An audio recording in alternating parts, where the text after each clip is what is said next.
Hey, what's up everyone? Chad here at Guildford Skate Park. I've never actually officially done a Feeble grind, and I got Smith grinds, so I'm like, you know what? I want to try to learn Feeble today, and I'm going to get over my fears on the circle rail and just stomp one, so wish me luck.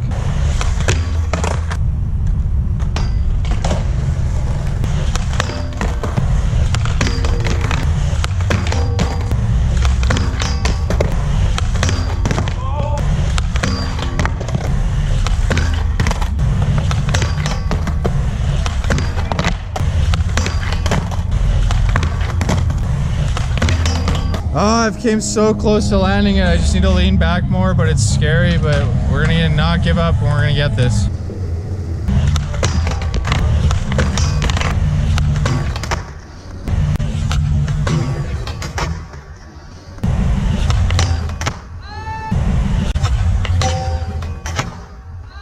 All right, so I landed 2. For some weird reason, Smiths are so much easier, but we're gonna just keep practicing them in the next day and just get her done. One was kind of sketch, but one was super clean. It's a weird trick, but gotta get used to it. Anyways, you all know what to do. Like, comment, and subscribe. Peace out.